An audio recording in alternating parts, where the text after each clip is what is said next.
welcome back to Exam Ignite. So this is the Module 5 Part 2 video of the Technological Innovation and Management Entrepreneurship with the subject code BEC501 of 5th semester. So here I'll be discussing the financing and how to start a business and the next topics.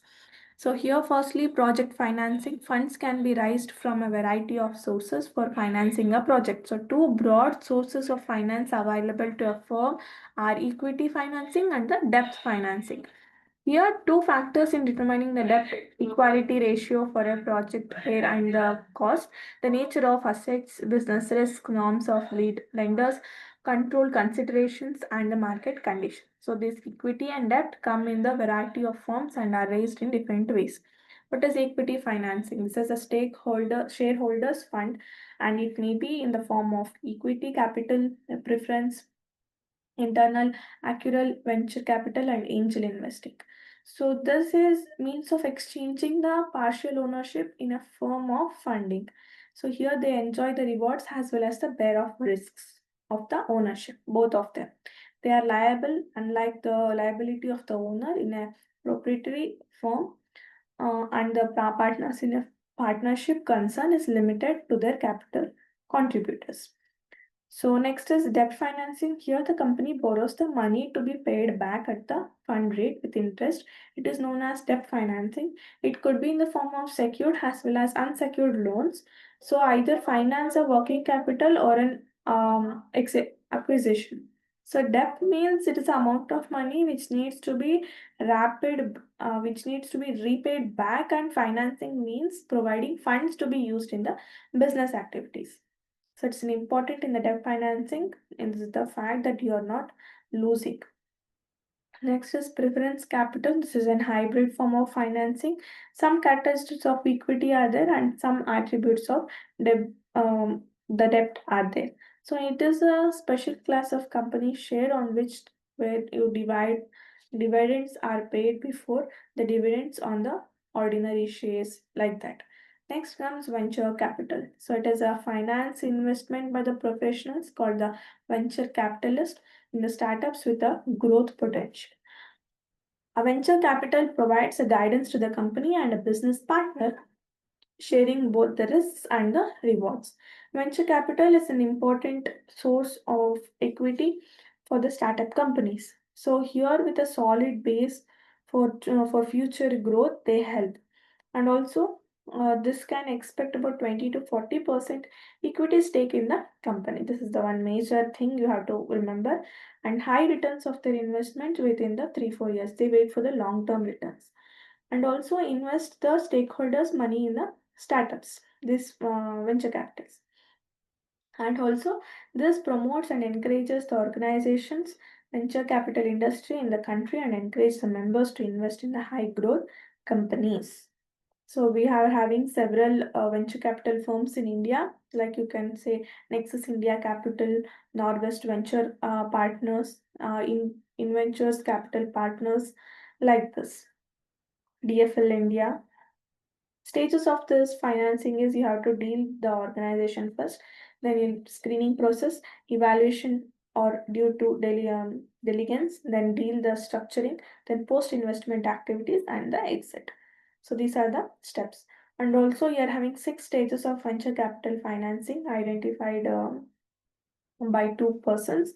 So these are the steps, you can just go through them, they're not that important. And then institutions supporting the business enterprise. That is, there are many and entrepreneurs in MSME that need an institutional support for guidance, support, and mentoring in different stages of business. So this need as a pre-startup, startup development and growth phase. They need that support.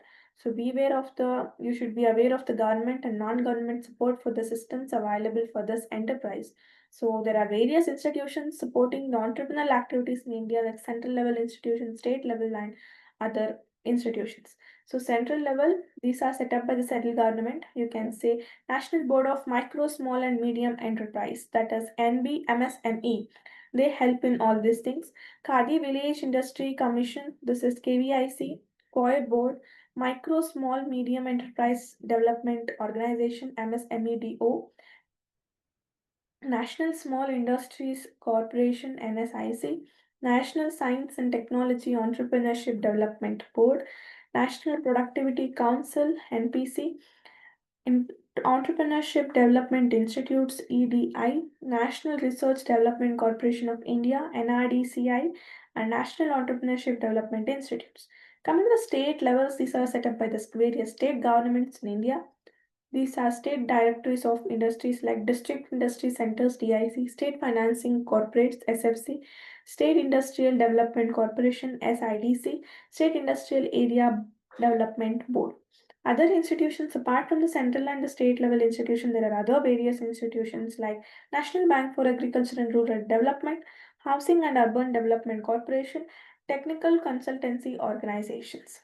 Small Industry Development Bank of India, SIDBI, then Export Promotion Council, EPC, Industrial Associations, non-governmental organization, and business incubators. So you can mention it like this. These are the institution support for the enterprise.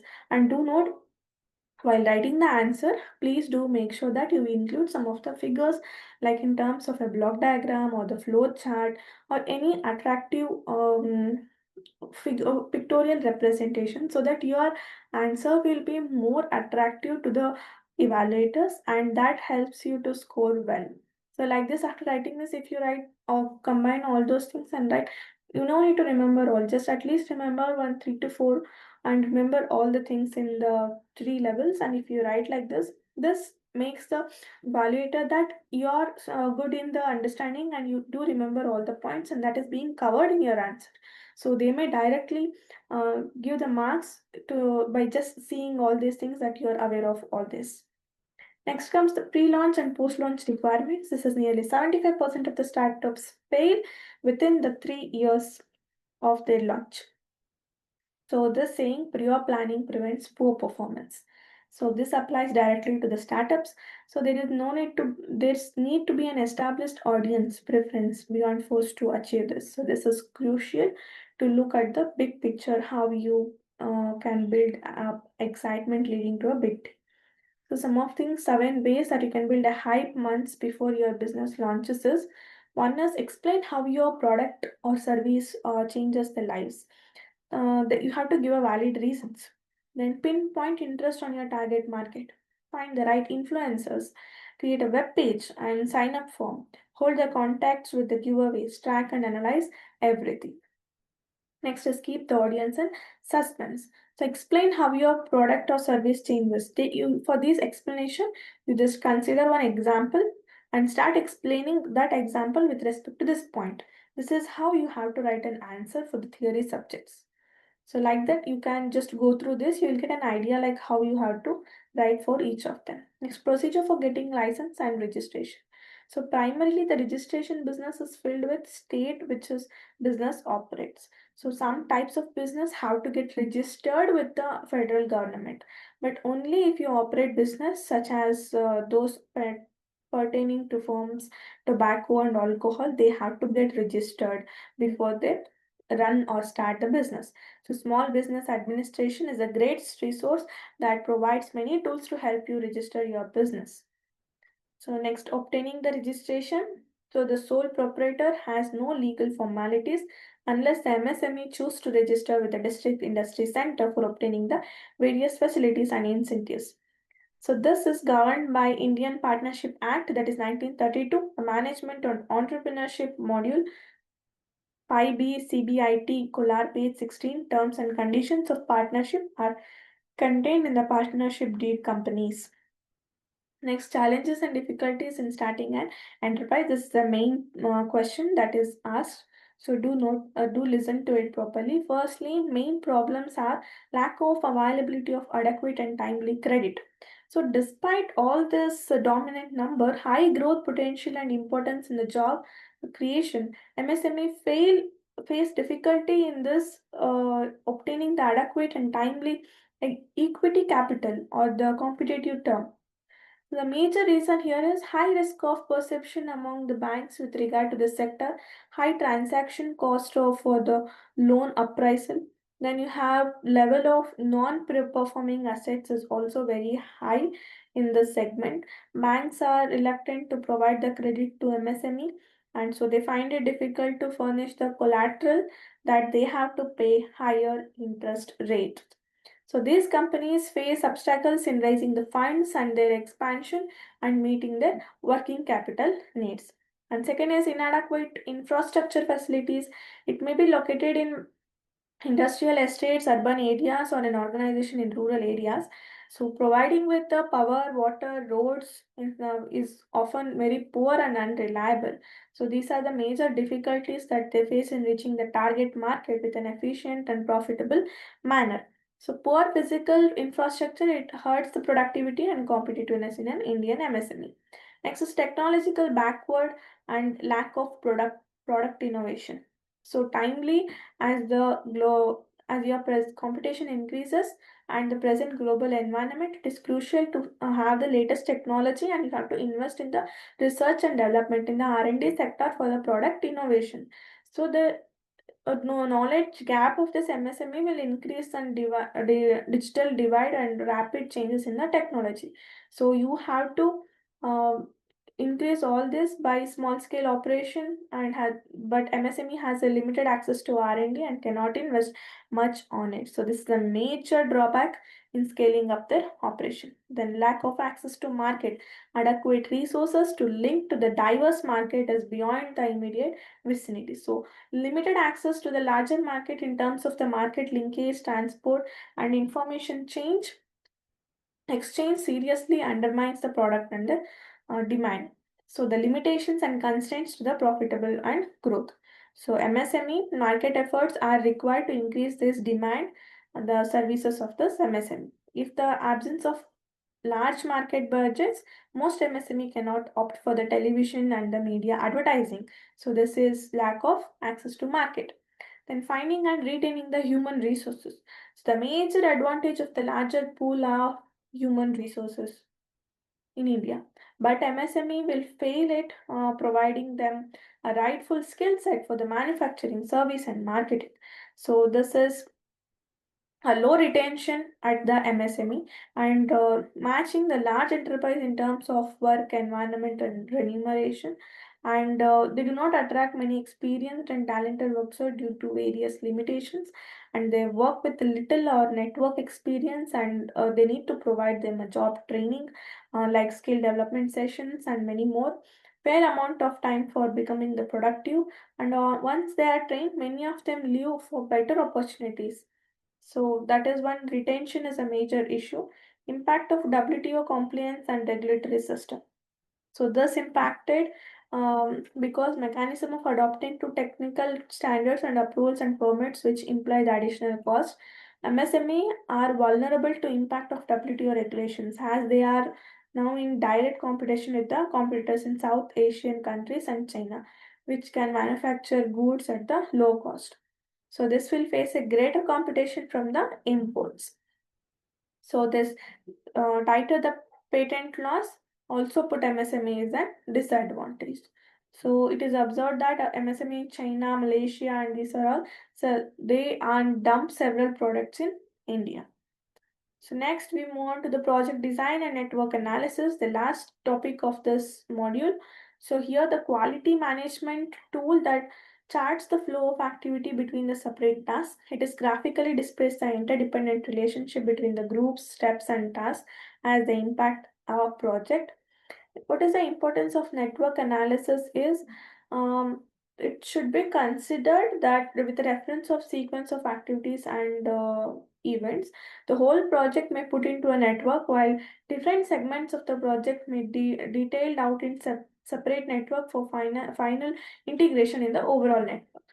So this is required although in the different streams of operations and the relationship, time estimates may be made taking in view the two discrete aspects, one project in which previous experience does not exist at all. So cost estimates would depend on the project time estimates and change in prices. The physical process of projects individually and simultaneously of events, jobs, etc. Next comes origin of PERT and CPM. PERT stands for Program Evaluation and Review Technique. CPM stands for Critical Path Method. These are the two network techniques which is logical extension of old Grant bar chart. So next PRT, we'll move on in depth to that by knowing the difference. Before that, we'll go with network. It's a set of exponents connected with each other in a sequential relationship with each step till the completion of project. It's a system which plan both large and the small projects by analyzing the project activities. Projects are broken down into simple activities which are then arranged in a local sequence. So the network diagram should consist of project design, analysis of project activities, scheduling of project activities, time cost worked out, coordinating activities. So what are the network techniques? You can go to the then why do we need the network techniques? And we'll directly move on to the steps of PRT and CPM. First, we'll note the difference and then we'll go to advantages and limitations. So here it is event oriented approach. PRT network analysis, here you'll be focusing only on event, but CPM it is activity oriented approach. Then here it is allows uncertainty, but CPM does not allow any uncertainty. Next comes it is probabilistic model, it is deterministic model. PRT is time based, that is you will have a specific time to complete that, but CPM is what it is cost based. So if we consider an example like PRT is about when you're doing a research, um, you will not have any certainty to accurate duration of time, but in the CPM when you are doing the construction of a building, so you should there you will be stick on to a cost that you are investing to that construction. So it is cost based, it averages time, that is you can just estimate the time of PRT, but your CPM it does not have any specific time bound. Next is it has three estimates of time. It has single estimate of time.